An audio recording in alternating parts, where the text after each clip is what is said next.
Je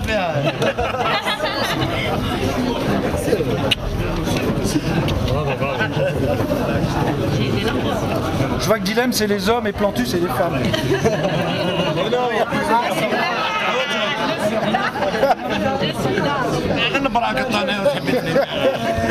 regarde.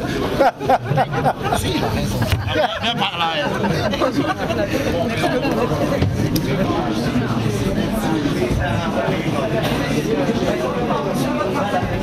Toi, parle pas de lui. Voilà. La veste, non. Donc la liberté qu'ont les dessinateurs algériens aujourd'hui de pouvoir caricaturer les importants, les hommes politiques et le pouvoir a été arraché de haute lutte, j'allais dire. Hein. C'est après les événements sanglants d'octobre 88, plus de 500 morts, que les Algériens ont arraché lors d'une ouverture, ce qu'on a appelé à l'époque l'ouverture démocratique, le droit d'avoir des journaux indépendants. Et ces journaux-là se sont, j'allais dire, payés les services de dessinateurs dont j'étais, issu d'ailleurs des événements d'octobre. C'est-à-dire que j'avais toujours cette rage du petit émeutier qui était là et qui voulait un petit peu avoir sa revanche sur le régime de l'époque. Et j'allais dire, contrairement jusqu'à maintenant des Tunisiens, des Égyptiens et même là des Libyens, mais je ne désespère pas de les voir un jour eux aussi croquer leur gouvernant. Vous avez un peu répondu à la question en tribune. Est-ce que vous ne savez pas d'alibi finalement pour dire que c'est libre, s'il y a de la démocratie, alors qu'en fait tout est verrouillé? Franchement, le propos du dessinateur à Libye me revient, j'allais dire régulièrement, et depuis le début. Je le comprends du fait qu'il n'y a que ça comme mode d'expression. Les gens, la liberté ne s'exprime en Algérie que dans les journaux. Hein. On est interdit de manifester. J'allais dire, les médias lourds sont toujours et encore entre les mains du régime algérien. Moi je dis, si on sert d'alibi, à la limite, pourquoi pas.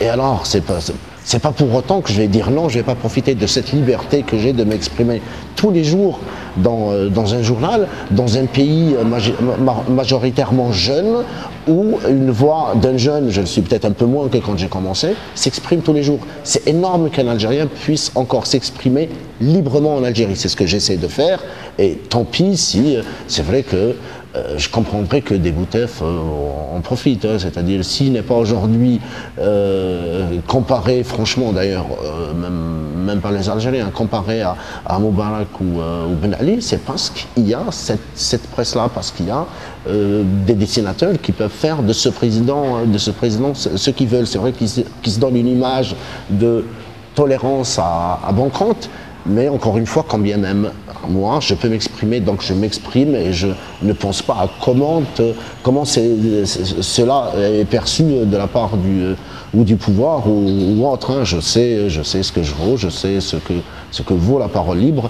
et pas question de lâcher. Il se donne une image de tolérance à votre compte. Vous avez eu des échos un peu du pouvoir par rapport à vos dessins et lesquels?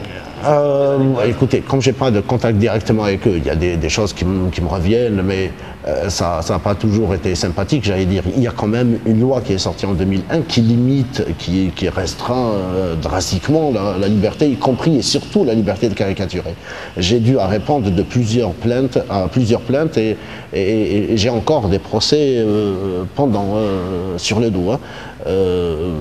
Je ne pense pas que leur discours est quand dirais-je, un discours d'acceptation. Ils font avec parce qu'ils savent qu'on ne leur doit rien, cette liberté, on l'a arrachée.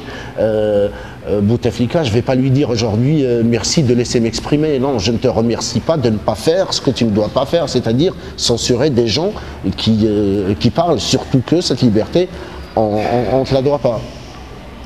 Vous l'avez arrachée, c'est-à-dire Ben, écoutez, il y a quand même, c'est pas, Chedli ne s'est pas dit un bon matin, tiens, je vais créer les journaux indépendants. Hein. Il y a eu 88, comme il a vu que le système était menacé, comme le système ne pense qu'à perdurer, ne pense qu'à créer une stabilité même fausse, même fragile, mais pourvu qu'il se maintienne, il a changé un petit peu les règles du jeu. Notre faute, et d'ailleurs j'espère qu'elle va être corrigée, et là je compte sur la jeunesse d'aujourd'hui pour terminer, parachever un petit peu ce qu'on a commencé. Nous, qui avions 20 ans en 88, c'est-à-dire ne pas compter sur ces gens-là pour changer, parce que les mêmes hommes vont reproduire forcément le même système.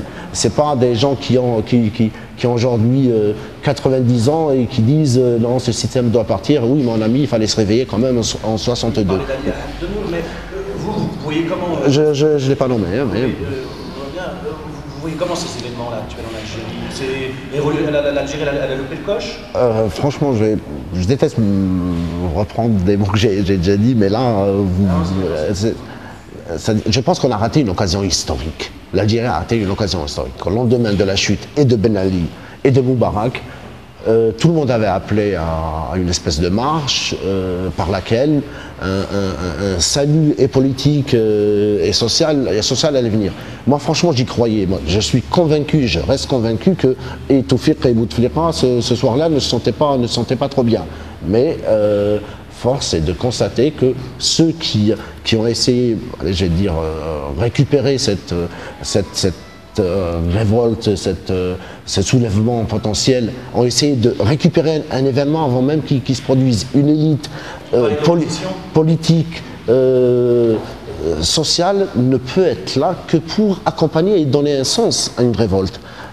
Et pas pour parce qu'ils ont raison, les jeunes ne peuvent pas aujourd'hui accepter de crever. C'est Ali Abdellah qui va se recevoir les éloges non, les révolutionnaires, les démocrates de la 25e heure, ça va quoi. On parle de gens qui étaient ministres de Soboumedienne, hein, donc il faut quand même un petit peu se calmer. Donc vous ne sentez pas de révolte en Algérie finalement, non? Écoutez, je ne parlerai pas de climat d'apaisement, ça non, mais je pense que s'il y a des voix, j'allais dire, crédibles qui s'élèvent, s'il y a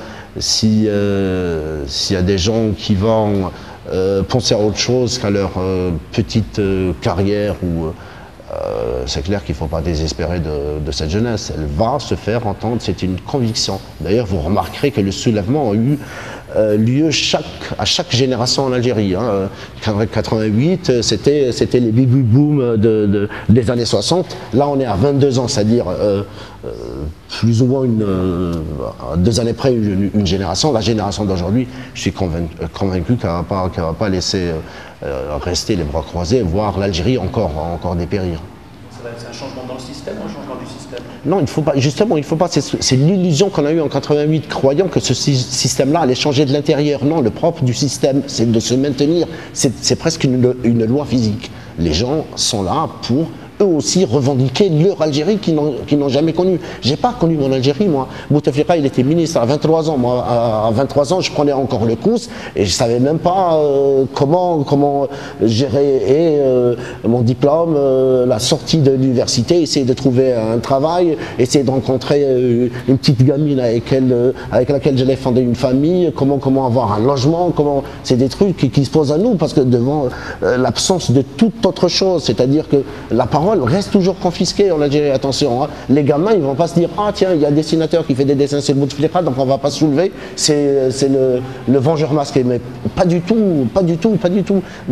Justement, c'est pour ça que je ne veux pas revêtir l'habit du petit révolutionnaire qui veut changer. Non, je suis un dessinateur témoin de son temps. Je ne suis qu'un dessinateur qui s'exprime tous les jours et qui dit ce qu'il pense. Et ce qu'il pense n'est pas la vérité révélée. L'association Cartooning for Peace, on l'a créée avec des dessinateurs, des chrétiens, des juifs, des musulmans. C'était au lendemain de la polémique contre les dessinateurs danois. Et d'ailleurs, Dilem, l'Algérien Dilem, eh bien, il est avec nous et il est très utile pour nous pour 2 raisons. Parce qu'il est un représentant incroyable du monde arabe, de l'Algérie bien sûr, mais à la fois, quand on a fait des rencontres avec des dessinateurs israéliens et palestiniens en Cisjordanie, à Ramallah, à Bethléem, aussi à Jérusalem, eh bien, il prend le micro, il dessine et il parle en langue arabe et finalement il arrive à convaincre les dessinateurs que le médium du dessin arrive à transgresser tous les murs de séparation entre, par exemple, les Israéliens et les Palestiniens.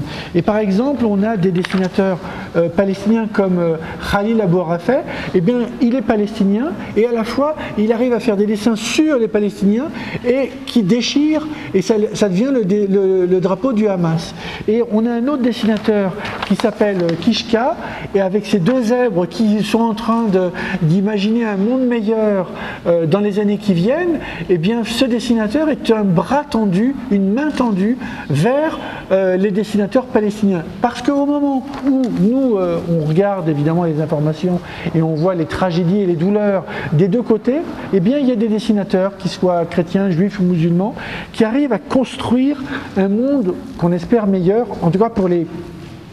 on n'a qu'à dire pour les 30 ou 40 prochaines années, parce que là, pour le moment, ce sont des moments, je dirais presque indécents de dire qu'on est en train de construire la paix, mais à la fois, il faut bien qu'il y ait des gens qui soient en mesure de correspondre par leurs dessins, par leurs écrits, par leur art, parce que l'art essaye de transgresser les interdits. Ça fait 5 jours que vous êtes en Algérie. Comment vous voyez la caricature en Algérie? Elle est plus... Quelqu'un qui dessine Ben Ali à l'époque de Ben Ali ou Kadhafi se fait pendre par les couilles, en Algérie ils sont plus libres. Hein. Oui, c'est vrai, et ça c'est quelque chose que j'ai besoin de me nourrir de toutes ces expériences, parce que les dessinateurs que je connais en Tunisie, que je connais en Libye, que je connais au Maroc, en Europe, ils ne savent pas forcément que les dessinateurs algériens sont capables de se moquer du pouvoir et des pouvoirs.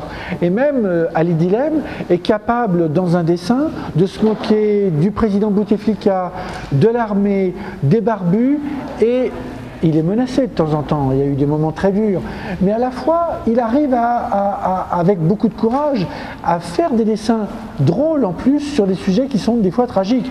La guerre civile qui a été une véritable tragédie pour l'Algérie, il a réussi, Ali Dilem, à faire des dessins pour le journal Liberté, des dessins assez drôles, alors que ce sont des tragédies que vous avez connues ici en Algérie.